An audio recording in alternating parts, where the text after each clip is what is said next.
That the last one especially is one of my favorite of all the songs. No. See, I wanted to keep that because I'm reserved and Davey's less reserved. So.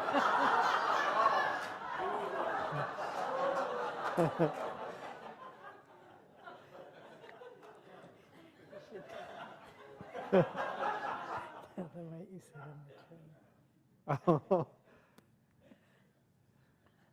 This is going to be a little free form tonight. Just stay with us. So we were riding from the airport to Beaverton on the Mad Max. Anyway, we were having a good time riding along, and they come on with the announcements, of certain protocol. And so at one point I said, Davy, start to wiggle. And she said, what? I said, they just said that if you see a senior citizen, you should move. And, and I'm a senior citizen, so wiggle a little bit.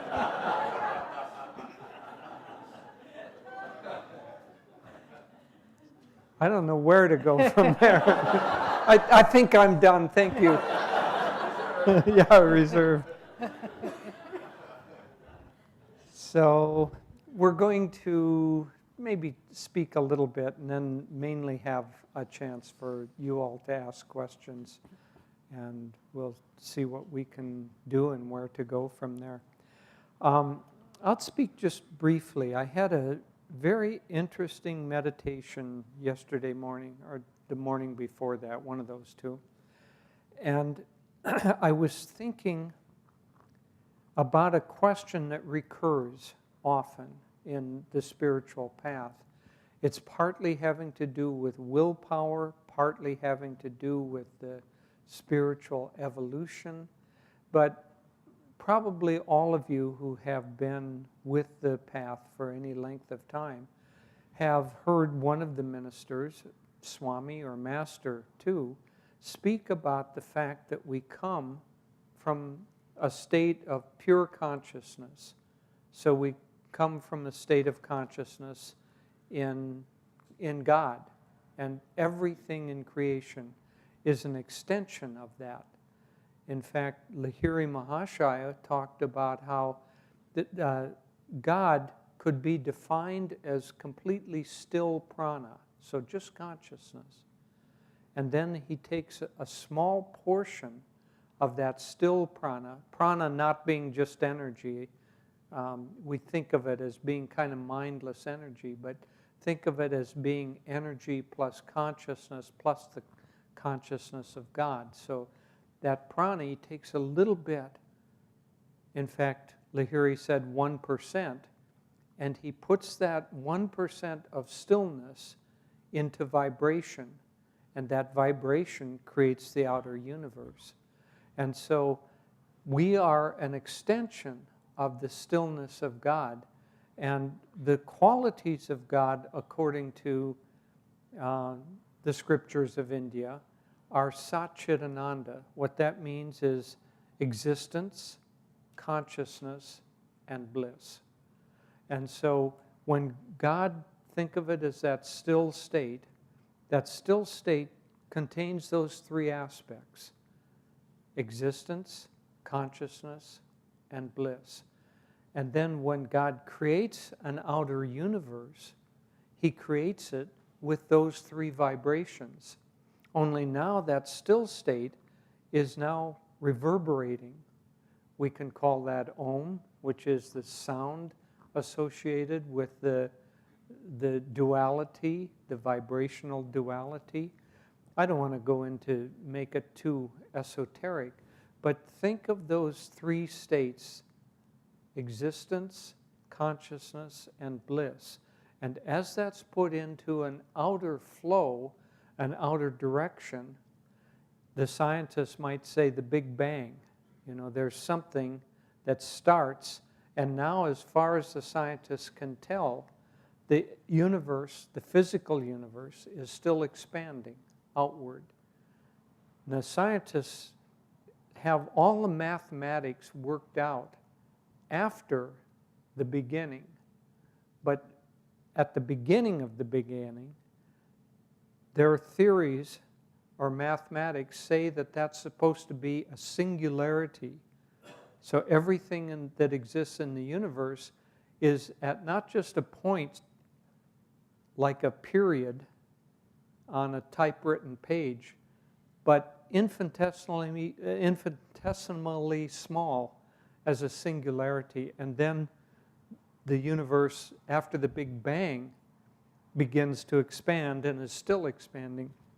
I like cartoons, and I saw a cartoon one time, and I think it was Far Side, I'm not sure, but it was, there was a judge, and he was slumped over on his desk, and then there was a jury, and they were all asleep like this, and there was somebody talking, and little balloon above him, and it said, and then in the second billionth of a second of creation, and underneath it said, unfortunately, Carl Sagan had sworn to tell the whole truth.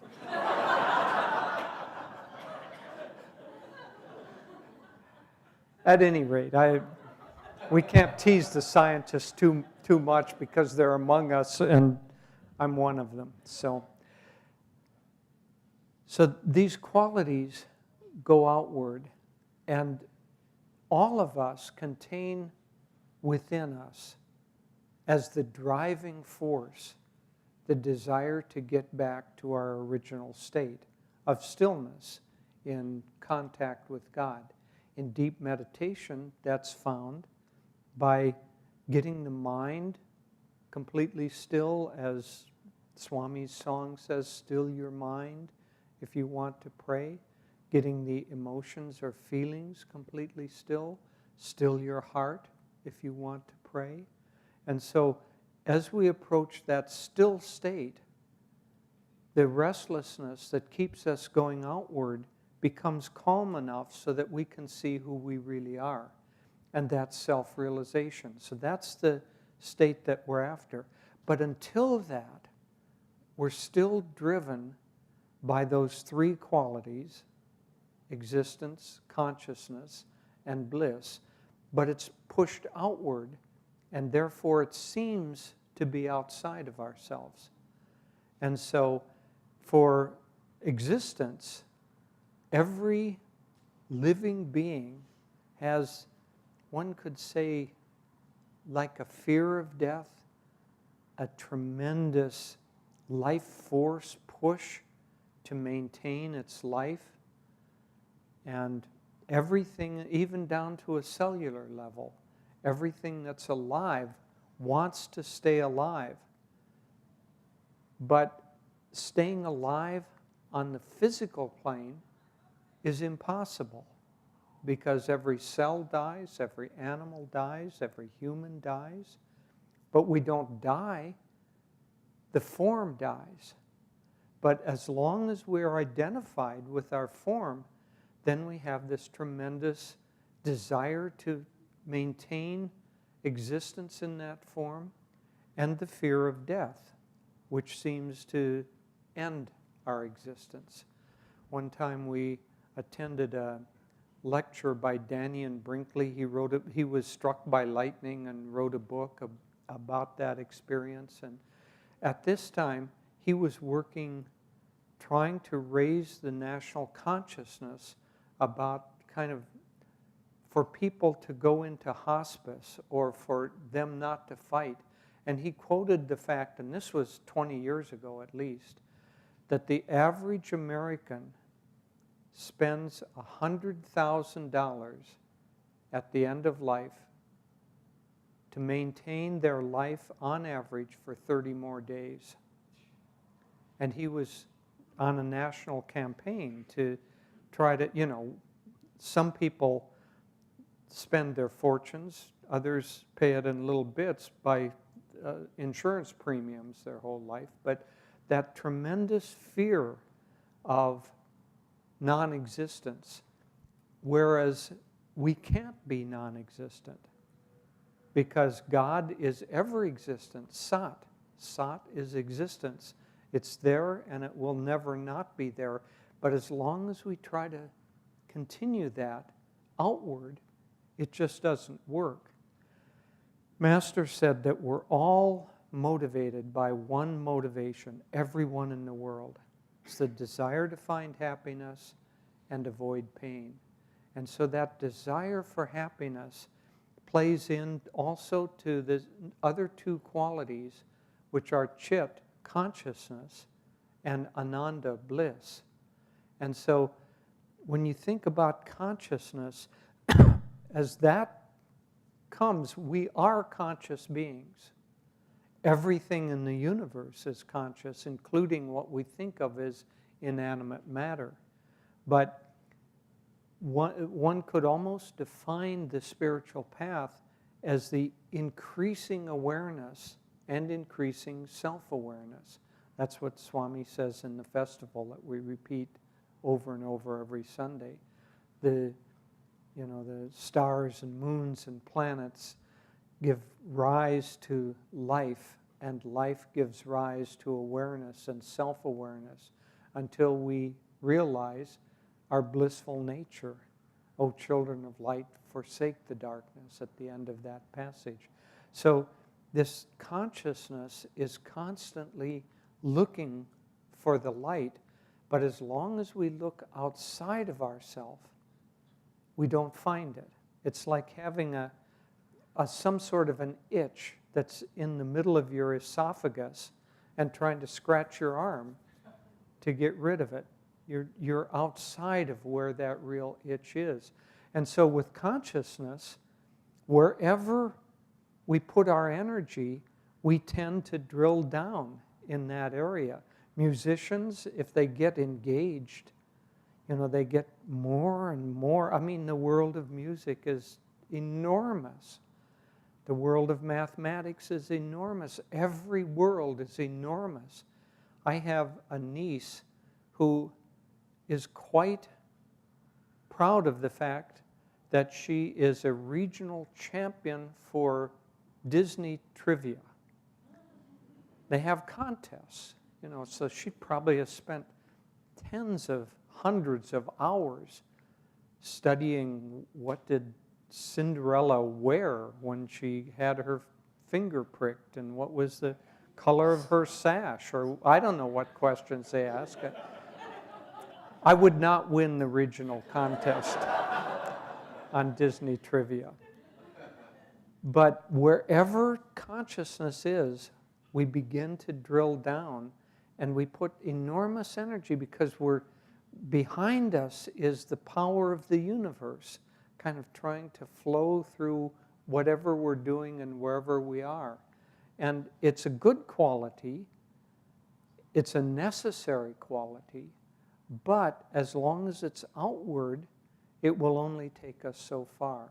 And the same, of course, with Ananda, which is bliss. So happiness is kind of diminished bliss, and the fact that we're always trying to find happiness outside of ourselves means that we go down blind alley after blind alley after blind alley, and we think that if I only scratch here, if I only scratch a better position at jobs, that's going to stop the itch in my esophagus. And it just doesn't work, because the world of apparent reality is only apparent. Anything outside of ourself, no matter how successfully we accomplish a goal, is not going to scratch that itch, because that itch is not outside of ourself, it's inside. And it's not a form, it's not a thing, it's not a person, it's nothing in the created outside world, which, remember, is only 1/100th of God's consciousness put into vibrational form. Our reality doesn't lie in that world. And therefore, we're constantly striving for more. And that was where this meditation started, the sense of striving, the sense of personal striving and meditation being a striving, everything seeming to be a striving, and the realization, kind of on a deeper level than I'd had before, that striving is never going to accomplish fulfillment, because fulfillment isn't anything outside, it's only in consciousness. And so what will really do it is to relax back into our own innate consciousness, and that takes no striving at all. Patanjali said that realization is smriti, it's memory, so we don't have to learn anything, we don't have to achieve anything, we don't have to acquire anything. It's already inside of ourselves. All we have to do is somehow relax the process by which we think it's outside of ourselves and relax into who and what we already are. But it's not easy because our momentum from countless incarnations makes us think, and the very universe itself, the physical universe, is still expanding, and so we think that we will somehow be satisfied by more, everything you want more of. I don't know whether it was Master or he used the illustration of the donkey with the carrot in front of them, and the donkey is moved by the fact he thinks he's going to get the carrot. And some study that Swami would quote often was that people from all income levels were asked, are you satisfied with the amount of money you have? And hardly anyone was. How much more money would you need? 10%. So if you earned, I don't know, $10,000, you needed 10% more, needed another $1,000, and then you'd be happy. If you earned $100,000, you still needed 10% more, so you needed $10,000, and then you'd be happy, and so on it went up the scale. So the conclusion is we're always 10% behind what we think will make us happy, and that moving forward toward that carrot is basically what the whole drama of life is about. And we as yogis have to turn that whole thing around and stop striving outwardly and simply relax inwardly to the still state from which we came. And so our task is not to do more, it's to release the delusion that we have to do more. And yet that in and of itself seems to take an effort, but only at a certain point. Then at another point, then everything becomes joy. Everything becomes just, or as Patanjali says, when the seer achieves a state of the neutralization of the likes and dislikes, that striving, neutralization of the likes and dislikes that we're striving for, when the seer achieves that, he rests in his own self. At all other times, he's subject to the permutations of outer Maya or duality. So our job is just to take a rest. And it's not easy because we're not creatures built who will easily rest at the deepest level. But we won't achieve what we're after until we stop trying to achieve. We won't realize what we're after until we realize that we don't need to realize anything. We just need to be ourselves, who we truly are. And now the less reserved Devi is going to...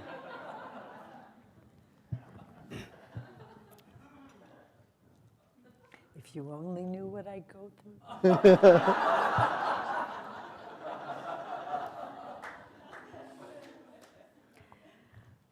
Many years ago, I think I had been at Ananda 2 or 3 years. So it was like 1972, something like that. And at that time, it was when the yogic movement was just getting started in America. And a lot of yogis and swamis, spiritual teachers from India were starting to come over. And many of them stopped at Ananda. And this was in the days where it was very simple. Some of them came just all by themselves. They didn't have a big entourage. They didn't have a website or Facebook page. They just were wandering sadhus, and they came. And one man whose name I don't know that I ever knew what it was, but he was having a satsang, and we were asking him questions. And for some reason, as I say, I was new on the path. And I asked him the question, and I don't know where it came from. It wasn't anything I premeditated. It just sort of came spontaneously. I said, how do you develop the kind of perseverance and determination that will keep you on the spiritual path for your whole life? And without pausing, he said, and I think it was particular to me in a certain sense, but it was also applicable to all of us. He said, never compare yourself to others. And it took me such a long, I thought, that's an odd answer. How does that fit together? And I really, because it was non-logical, non-linear. But over time, as I kept trying to be a good devotee and kept trying to direct my life in a spiritual way, it began to make more sense to me, because I realized in comparing, we're always starting from the point of ego awareness. You are different from me. Are you better than me or worse than me? Am I better than you or worse than you? And by always starting from that place of this is my kind of intrinsic worth, values or deficits, and and comparing, it always keeps you in a state of limited consciousness. And when you start just letting all that go and realizing it doesn't matter what we accomplish or what we don't accomplish. Again, I remember before coming on the path in high school, I read the book, which many of us probably have read, Siddhartha by Hermann Hesse.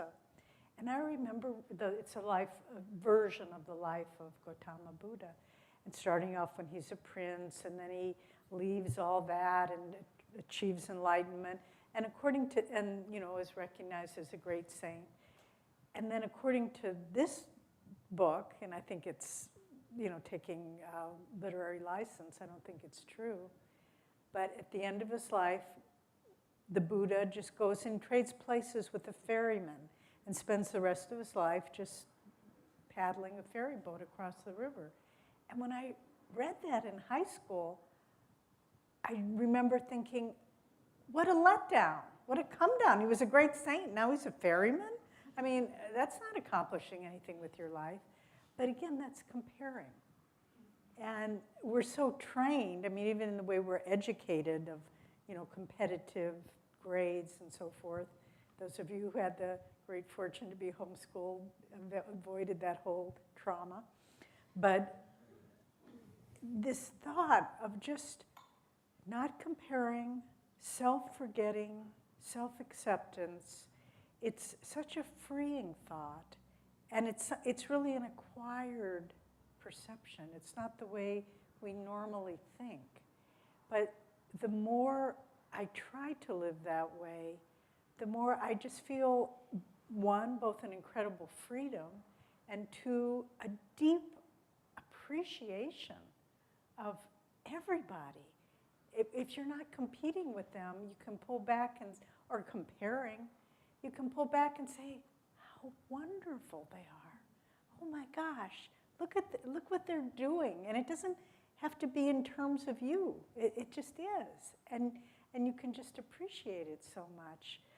And we recently met a man who I think and his wife, who I have a feeling we'll be very dear friends with ours as the years go by. And he was a monk in SRF for 22 years, and then he left. He just said it was time for me to go. And he created a wonderful life. They have a wonderful teaching center.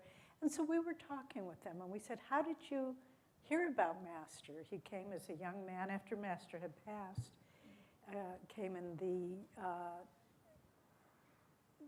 late 70s, mid-70s. And he said, I was finishing up college in Santa Barbara. I was working in a restaurant, my part-time job to support myself. And I was, carrying my plates to the tables. And there was a table of two people talking. And just as I went by, I heard one of them simply say the two words, Paramahansa Yogananda. He said, I didn't know what it meant. I didn't know if it was a person, a man, a woman, a language, a country. He said, I didn't know what it meant, those two words, Paramahansa Yogananda. But he said, I just froze in my tracks. It was as though this light went on inside my being, and I knew those were the most important words in my life, although I did not know what they meant.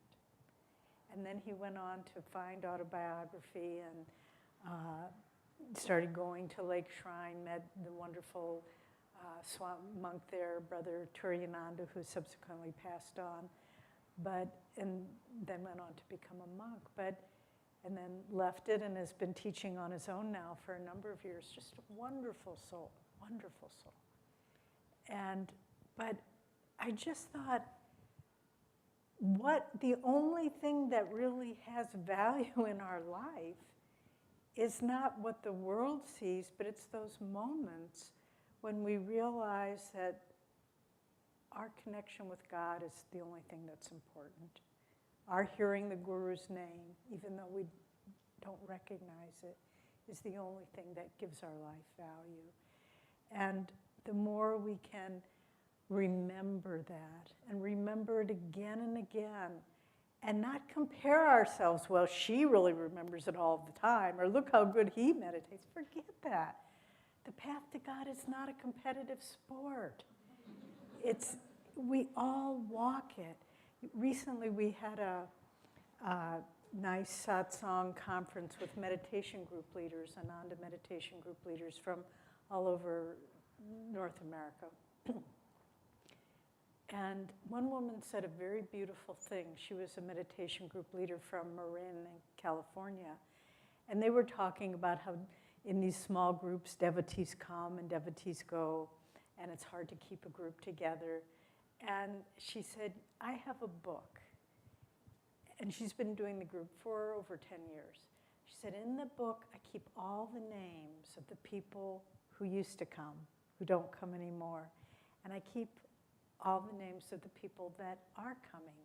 And then I leave a section open for the people who are yet to come.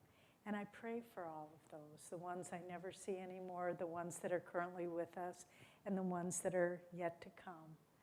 And I thought, we were all very inspired by that practice, and I think everyone, you could tell inwardly, wanted to follow that. But I thought the same is true about ourselves. We need to pray for who we were. Sometimes we may feel like, I used to meditate a lot more than I do now. I've kind of fallen short. We need to pray for that self that used to be, that maybe used to get more angry, maybe had virtues and flaws that we don't have anymore. Pray for that self. We need to pray for ourselves as we are right now. Our strengths and our weaknesses, our aspirations, our self-disappointment. And we need to pray for ourselves, who we will become. But the truth is, as Jyotish was saying, we already are who we will become. We haven't quite seen it yet. So this wonderful concept, through the grace of the Guru, self-acceptance, non-comparing, and rejoicing in who we are, how God made us. I think it's one of the things I cherish from the time I spent with Swami Kriyananda was how himself he was. There wasn't any external standard that you're supposed to be this way, this is what it looks like. He was just himself all the time, under all circumstances. And there was so much freedom in that and so much inspiration for all of us. So the spiritual life is, it's the greatest gift in the world. And we all, some of us are, as Swami said, some of us are walking slowly, some of us are running, some of us are going backwards. It really doesn't matter. If we just say, Lord, I know there is something that is worth all of the striving, all of the surrender, all of the confusion, and I choose that, and I choose to give my life to that. And that beautiful surrender where just we realize, what is this ego that I am trying to defend? What is it? What is it worth? Why? Why am I trying to keep this little castle of ego so well defended when it's like defending nothing, it's defending a bubble. And so the more we can just say, Lord, you gave me an ego, I've developed it nicely over the years, but now I'm ready to let it go. I'd like to let it go. Won't you take me that last step?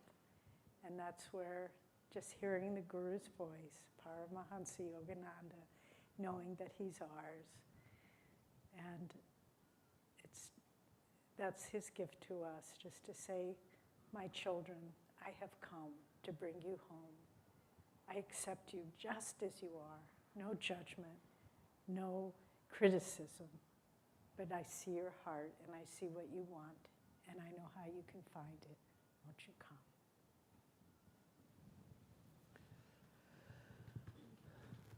So we're happy to take questions, and Devi will answer them.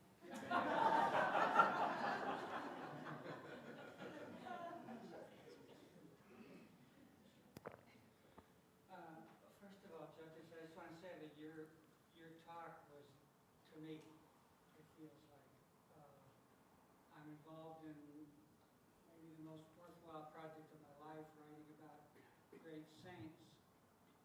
When I sit down to meditate, I've had trouble letting go of the saints and just meditating. And this is just a wonderful reminder that no matter how focused I am on that, it's not the same as focusing inside myself. Uh-huh. So Yeah, I in fact have a little kind of reminder that I use in meditation that there are two aspects Master said to our path, which is meditation and service. And so I call the meditation part moksha because that's where I'm after liberation, self-realization, freedom, and the service part, seva. And when I'm meditating, it should be about moksha. And no matter how elevated the seva is, in this case, thinking about saints or writing about saints, in our meditation room, that time is about moksha. can I just ask you, I'm able to let go of that while I'm doing the techniques, Om or Kriya or whatever, but I've always been able to meditate beyond that where I just kept just looking at the light and just being.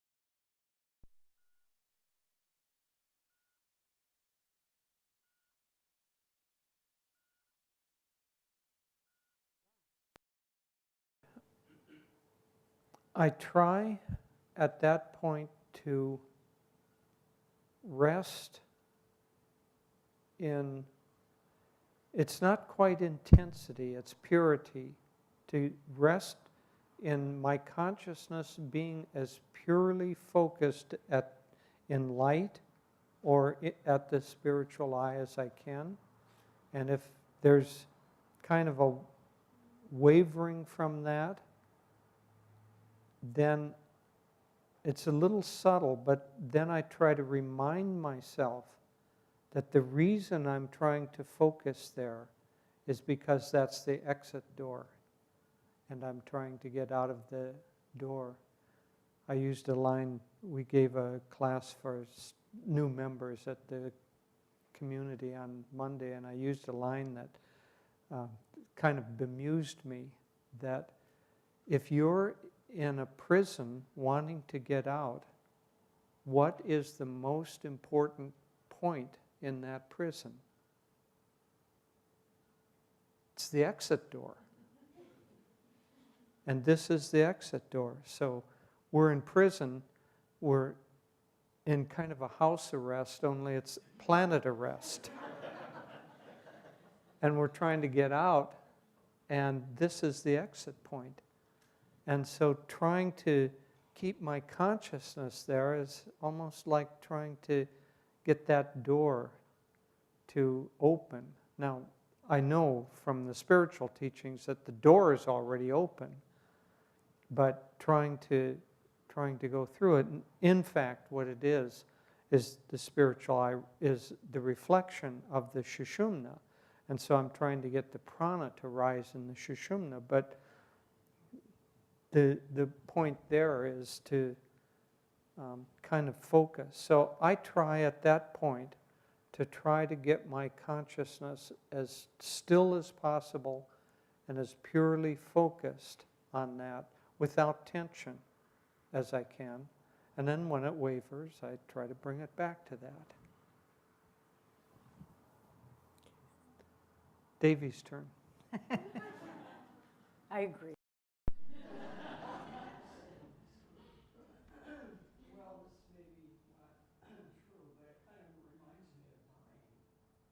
I mean, when we're focusing on the light and we're trying to get out, at the same time I'm surrounded by age, limitations, people I see, people I take care of, and it reminds me of dying. Instead of, I know you're looking at that, you're not looking at the end of life, because life, but we're still here. Am I confused? Well, how you think about dying, is that a good thing or a bad thing? Okay. Yeah. So then, yeah, it's what you say is right. I mean, that's, Master quoted St. John often with regard to Kriya in his saying, I profess by the Christ within me that I die daily, meaning that he's able to lose awareness of his limited ego and expand into the greater awareness of the higher self. Expanding our consciousness. That's right. Not necessarily leaving. Yeah. No. No. But we're ready. Right. Already. Right. The door is one. And Right. that's why Swami he has that beautiful chapter in Religion in the New Age, which is different essays, and he calls death the final exam. And we're not being morbid, it's not about a death wish. It's really about a life wish. But as Christ said again, think not that I came to take away life, I came to give you life and give it to you more abundantly. And so, again, you can think about the allegory, for those of you who are familiar with it, of Plato in the cave, where it's people just walking through this shadowy realm, and all they see are reflections. But then when they get out of that cave, the light shows them the true reality. And so this world is a shadow world. And until we die to that and awaken to the reality of what is this world, really. We saw a quote recently from the popular movie critic Roger Ebert, who just passed away, and his wife, I think, heard him say they thought he had died, and then he came back, and she said, how are you? And he looked at her and he said, this world is all a hoax. And he wasn't a particularly religious man, but he realized this isn't real. And that's what we're dying to, that which is not real, and being born into that which is real.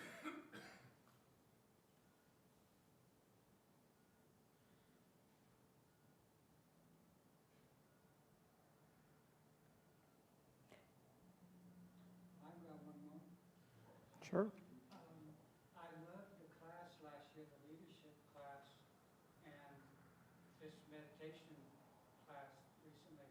I hope you have plans of doing more.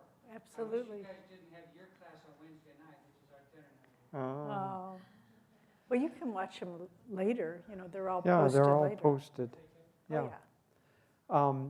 We're in the process now of developing a 12-week course on Master's Health and Healing Techniques. And then next year we're going to develop a course on meditation, yoga, and science. And so we have over 10,000 students now on Ananda Online. And so by far the biggest classes are the ones online. So it's been a beautiful, very freeing, because basically all we want to do is share the teachings. And there's a difficulty in being able to do that in physical form, because there's a cost, energy cost or financial cost involved in that. But, you know, imagine we had over 1,000 people from all around the world take the leadership course. Imagine trying to go and teach those people in person. It's absolutely impossible. And yet it was quite easy and very fulfilling to do it electronically. So the new age is actually freeing us up a lot. Tell them what the Indian lady said about the communication. Oh, yes, I will. But first I want to share one story about the leadership class. I think, you know, we taped some of them, other teachers taped different ones. But when we were visiting last fall, the Pune community, Ananda's community in southern India, they were watching them, pre-recorded, not live. So we were watching this class that with the group that we had given, which was a little strange. But then we were, you know, India is a land of nonlinear experience. And so, first of all, the power, of course, was cutting in and out about every 10 minutes. But then they had we were sitting out on this very lovely kind of patio dining area. But at a certain point, the water tower exploded. The tank, some valve in a pressurized, because the pressurized water had to go uphill to feed some of the faucets. Anyway, some valve blew. So this water tower starts exploding. We're all covered with water, and the power goes out. He said, "This is watching it in India." Yeah. But yeah, this was very interesting. We just had a group of 18 pilgrims from all over India come, and they visited our center in Los Angeles at Master Shrines, and then went to Palo Alto, Sacramento, and then spent some time at the village. In fact, we were talking with Daiva and Gangamata, saying next time, seriously, we should tell them to fly into Seattle, and then they can come to Seattle and Portland, Laurelwood, and then down. But anyway, this one woman shared this story, which was very interesting. She said some years ago, before there were smartphones and iPhones and laptops and all that, she went to see a very highly respected and well-known astrologer in India, kind of a seer. And he said to her, the next wave of human evolution will be communication through electronic devices. And this is before any of them existed. And so she always, you know, she kind of held that in the back of her mind, and then it came to be true. But then at the same time, so this was like 20 years ago, he said the next wave of human evolution after the digital stuff will be telepathic communication. And he said it's not that far after. Yeah, it's not that. So, and she was saying how coming to Ananda Village, in fact, she said it's been a little scary here because a teacher will be giving a talk and I'll have a question in my mind and something very specific, like what year was that? And then the teacher will say, and that was in 1975. And she said, it happened so much, I started getting a little freaked out about it. But anyway, very interesting of that evolution. And when we were in India last fall, we were very fortunate to have a reading. Swami has talked about the book of Brigu and the prophecies. Well, we didn't go to the Brigu prophet, but we went to one similar to that, called a Nadi reading from a different lineage from a different saint, Sukhdev. And after all you give the man is the reader, is your name, date, time, and place of birth, like an astrological reading. And that's all it's all he knows about you. Nothing of what you do, your family, health issues, any of that. And he came, this was in Bangalore, and he brought out these little papyrus leaves about as big as a big bookmark, written in Sanskrit, quite old. And first he asked you a few questions. We each had a reading, a few questions to verify it was right, like are both of your parents still living? No. Okay. Do you have 2 brothers and a sister? Yes. So, okay, this is the right reading. And Sanskrit, we had no idea of knowing how old it was, but it was old. And Wasn't yesterday's newspaper, No. that's for sure. He started telling each one of us things about our past, about the present, which were absolutely true, which he had no way of knowing. We told our son about it. He said, well, maybe he checked on the internet. I said, this isn't stuff on the internet. He had no way of knowing this stuff. And Told Devi that one of the minor health issues, but it isn't really a problem, is that you eat too quickly. this isn't Sanskrit, On a papyrus leaf. And I don't think that's on the internet. You could check. But all that to say is time and space and the generation, the time we're coming into. I mean, it was a little, again, like this woman having this telepathic thing. We walked out of there and we were kind of stunned because we just felt like, what is our life? I mean, you think you make these decisions or you think these misfortunes happen to you, but here it says this. It says this in something that was written at least hundreds of years ago, maybe more. And another friend of ours had a reading too. She had the same response, incredibly accurate. And she said, it's as though our lives are just impressions and in the ether, not something that we have any control over. And then we live that impression. And the sensitive, trained mind can find that impression and tell you what the future will be in many, many circumstances. And anyway, it was an amazing experience. And what does the future hold for you? We ain't telling. It was good stuff. Yeah, no, basically more of the same. But He said basically we're doing exactly what we should be, and that this is what we were born to do for communication and sharing of the teachings, and that we've been doing it for many lifetimes, and that we will. But I'll share that one thing that he said, because that was very, very moving, and I think one of the most important things. It was our first trip to India after Swamiji had passed. And, we were trying to carry on the work that he started there, and, you're not quite so sure of what you're doing, you can imagine. And the man read, first it was Jyotish's reading, and he said, you didn't come with questions, you came for confirmation, and I give you the confirmation that you will uphold the honor of your guru's work. And we both just start crying because it was really the question in our hearts, are the issue, one might say. And it was just so perfect. It's like, we can't be Swami, but we can uphold the honor of what he started. And anyway, it was very, very helpful. And then, just a little thing.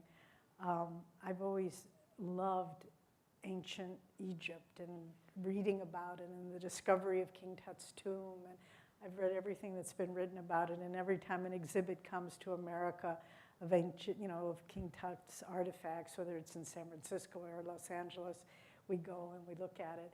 And the thing that I've loved the most about it aren't the gold, mummy cases, but the jewelry. I just find it the most beautiful, and I just stare at those cases.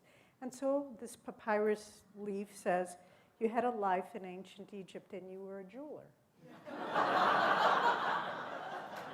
Yeah. But I remember that. All right. I never liked that ending on All right. No, it was amazing. Shraddha, you had. You were talking about your trip to India, and I know that in India, that Swami, or the devotees in India, many of them had a different relationship to Swamiji than devotees did here, and it was much more of really seeing him almost as a guru, Absolutely. touching his feet, and really wanting that very personal connection with him. And how was the work carrying on now that Swamiji isn't in the body, and there are so many, you of course, but so many others teaching and working in India? Well, we of course were quizzical before we went about the same thing. And we found that we were completely accepted, not as substitute Swami, but just for who we were. And there's an innate respect. So we have, in the West, it's different. In India, people will touch our feet, but they also touch the feet of their older brother or their parents or their professors. And so it's a sign of respect, almost like we might doff our hat or bow to someone. And for us, it's been uncomfortable at first, but then because it's important to them, we see it more as something of service rather than taking it for ourselves. So many things that are culturally based, we have to actually retrain not just our minds, but our reaction process to them and just say, well, let it be. But we were gratified with how open-hearted and open-minded we found the Indians to be with the transition. And in a certain sense, last year's trip was almost like an ambassadorial trip because we went everywhere we could. We spoke everywhere we could. We met with anybody, lunch, tea, dinner, anything, basically to say that Ananda, in action, that Ananda is continuing, and they see it. They see the flourishing. So Ananda is not diminishing. It's accelerating in its expansion. And so that part ended up not to be uncomfortable at all or difficult. And I'll add this too, and this is my perception, may or may not be true. But again, in India, what we've been told is that the thought of lineage is very, very important. And so, like you go into many ashrams, you've been there, Shraddha, many times, and they'll have, all the different teachers. And so it's not even so much that they have to be equal, or as we were talking earlier, one has to compare one to the other.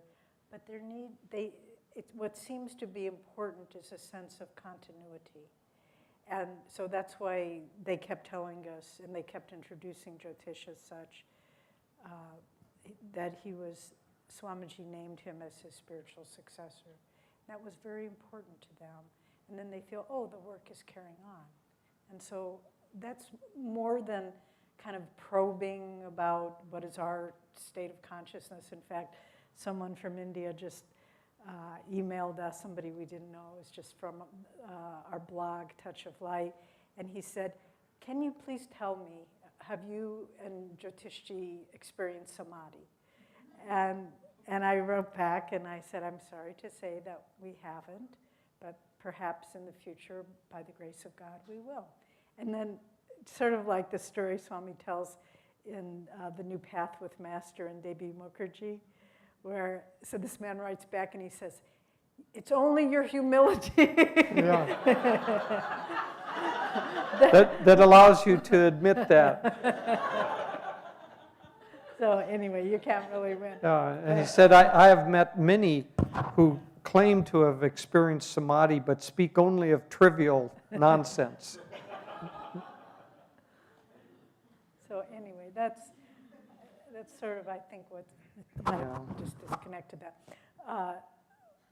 All we can do, all Devi and I can do, all any of us can do, is live our life with as much integrity and love and sharing as we possibly can, and the rest is in God's hands. So.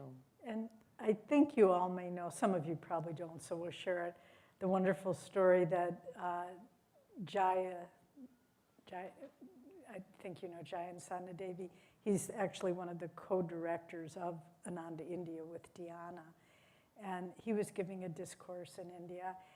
And there's, because yoga and powers and all that are so common, people often ask about, well, do you have powers? You know, and so Jaya gave a discourse on something, and a man in the audience raised his hand and said, well, you have been doing yoga for all these years.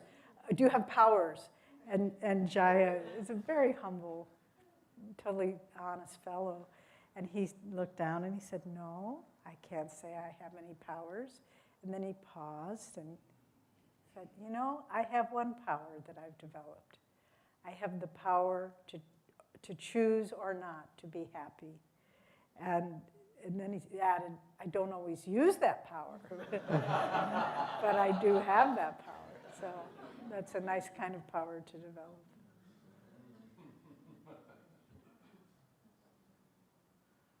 So nice to see Gyan Devi. Yes. You are not forgotten at Ananda Village, believe me. I have that beautiful set of bowls that you made, those ceramic bowls, kind of turquoise blue, you know, that you made on the pottery wheel.